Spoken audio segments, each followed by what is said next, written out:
When Clara Gregory first asked me to talk about this, we've been a Jubilee Center for quite a few years because of all the charity and justice work that we do. And when she said, I want you to talk about housing, I said, oh, Clara, it's a sort of a frustrating one. Do I have to talk about that one?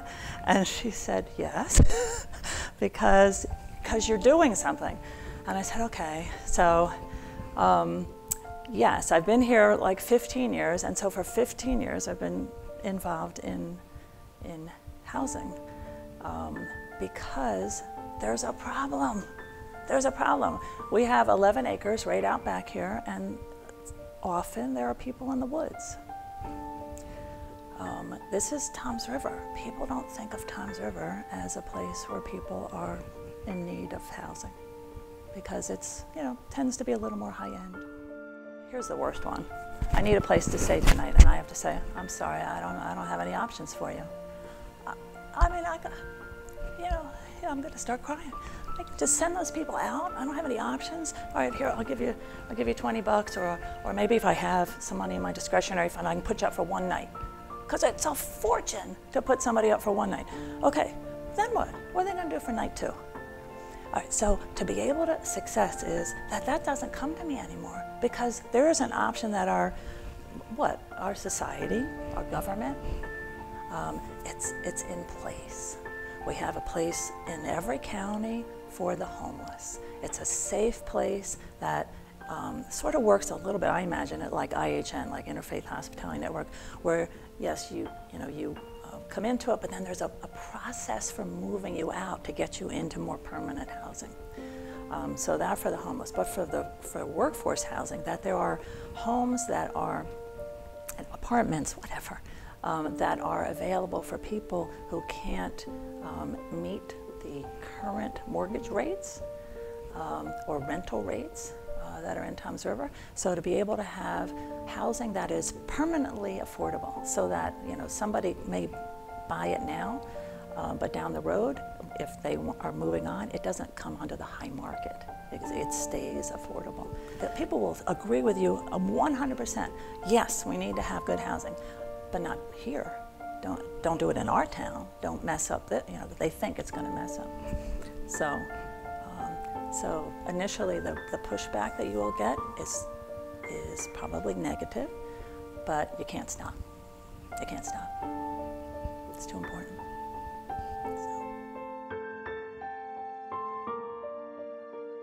My wife died suddenly about 20 years ago, and leaving our 5 kids, me, in shock. And a few weeks after that, I was volunteering to help with the Interfaith Hospitality Network, the people that shelter, the churches that shelter homeless people for a week at a time, homeless families. And Christ Episcopal does it. And I was in the Presbyterian church at that time. And I remember standing there, I was the evening host, and here's a person, a mother with 3 kids living in a church room. And yet she laid her hands on me because I was feeling bad and lifted me up. And I said, you know what, there's a person that's got so many struggles, but she took the time to minister to me.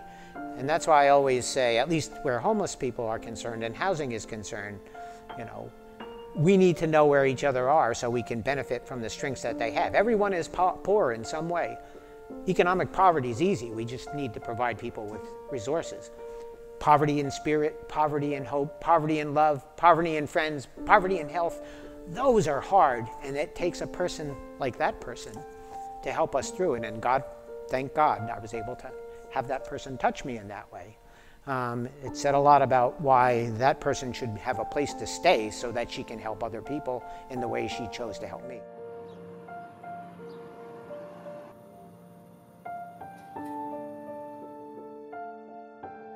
The people of Cristo Rey are very involved in transforming and protecting the dignity of every immigrant in this country, especially the young people.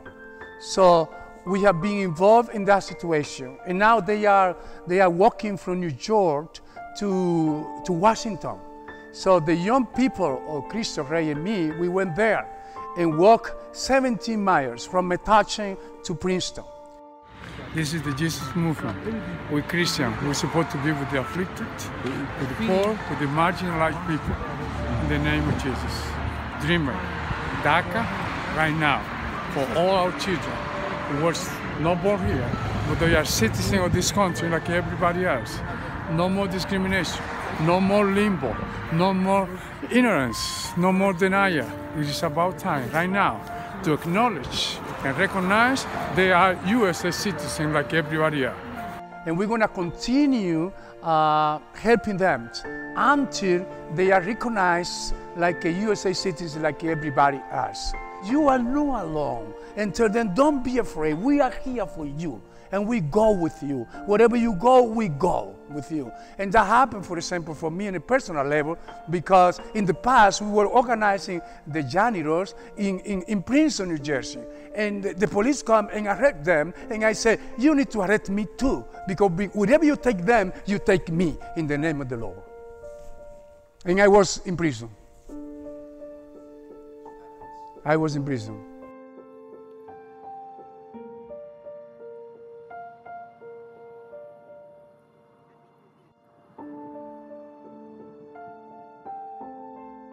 We collaborated with an organization called My Eternal Family and several law enforcement agencies to execute the expungement program here at the cathedral.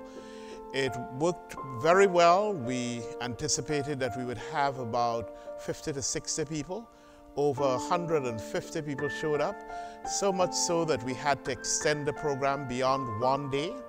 And what is fascinating about an expungement program is that it gives to people living in a community looking for reasons for hope, looking for job opportunities, trying to get back in the mix, an opportunity to believe that they are given a second chance.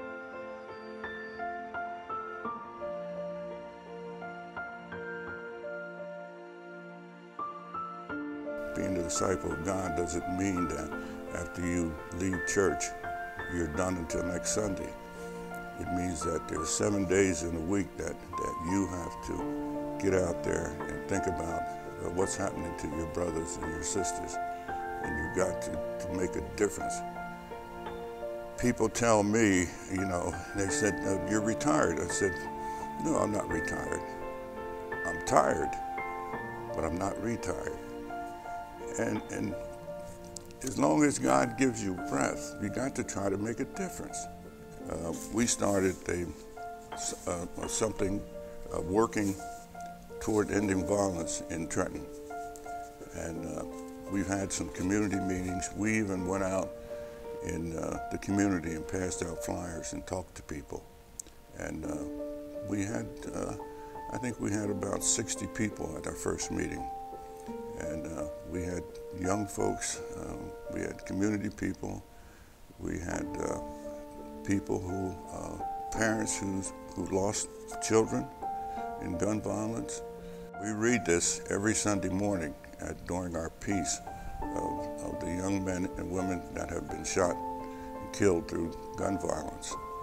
Christopher Johnson, Leigh Prage, Marcus Saunders, Robert Power Jr., Mene Glover, Brenda Garcia, Louis Young, Darren Joseph, Nabate Anderson, Kyle Bragg, Tasheen Rasheen Mack, Jermaine Austin, Jerome Thomas, Corone Hazel, Anthony Flowers, Sean Harrell, Rodney Taylor, Tyrone King, Wilma Rutledge, Ronald Parker, and Brian Fisco. That was in 2017.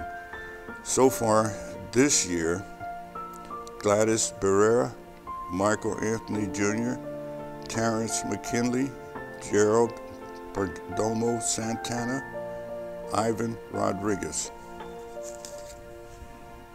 We read these names every Sunday morning during our peace.